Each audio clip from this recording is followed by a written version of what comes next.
स्वागत आहे तुमचे आपल्या आवडत्या यूट्यूब चॅनल ज्योतिषी उपायमध्ये। आज आपण जाणून घेणार आहोत नागपंचमीला काही विशेष उपाय असे जे जर तुमच्या पत्रिकेत कालसर्पदोष असेल तर तो नक्कीच दूर व्हायला मदत होईल। आपण मेष राशीपासून सुरुवात करणार आहेत। मेष राशीच्या लोक हे अग्नितत्वाच्या खाली येतात। मेष राशीच्या लोकांनी राहू काळामध्ये कालसर्पदोष असेल तर ओम नागेंद्र हाराय या मंत्राचा 108 वेळा जप करावा। तर वृषभ राशीचे लोक हे पृथ्वी तत्वाच्या अंतर्गत येतात, तर त्यांनी महादेवाला या दिवशी रुद्राभिषेक करावा, त्यांना लाभ होईल। आणि मिथुन राशीचे लोक हे सुद्धा वायुतत्वा अंतर्गत येतात, त्यांनी मूग डाळीचं दान करावं आणि भगवान शिवाची उपासना करावी, त्यांनाही चांगला फरक पडेल।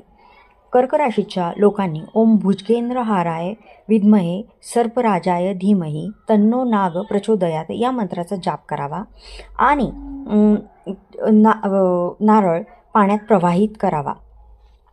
त्यासोबत सिंह राशीचे लोक हे अग्नितत्वाच्या अंतर्गत येतात, त्यांनी या दिवशी नागपंचमीच्या दिवशी ज्यांना गरजवंतांना नारियल दान करावा आणि भगवान शिवाला जलाभिषेक करावा।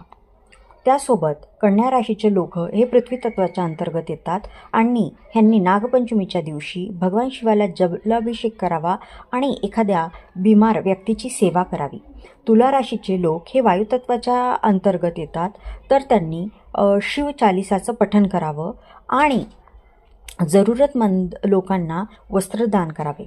वृषभ राशीच्या लोकांनी या दिवशी ओम नमः शिवाय या मंत्राचा जाप करावा आणि गरजवंताला मदत करायची प्रयत्न करावा।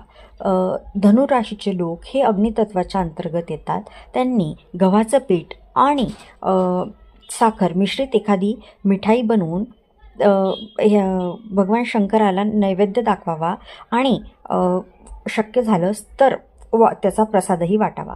मकर राशीच्या लोक हे पृथ्वी तत्वाच्या अंतर्गत येतात, त्यांनी गरजवंताला भोजन करावे आणि काळे तीळ मिश्रित पाणी हे भगवान शिवाला अर्पित करावे। कुंभ राशीचे लोक यांनी सुद्धा भगवान शिवाला ओम नाग देवताय नमः या मंत्राचा जप करावा। तर मीन राशीच्या लोकांनी भगवान शिवाला गंगाजल दूध याचा अभिषेक करावा आणि मसूर दाल किंवा साबूत नारियल जल प्रवाहित करावा। या उपायाने नक्कीच तुमच्या पत्रिकेतील कालसर्पदोष दूर व्हायला मदत होईल। व्हिडिओ आवडला असेल लाईक करा, शेअर करा, चॅनलला सबस्क्राईब करा।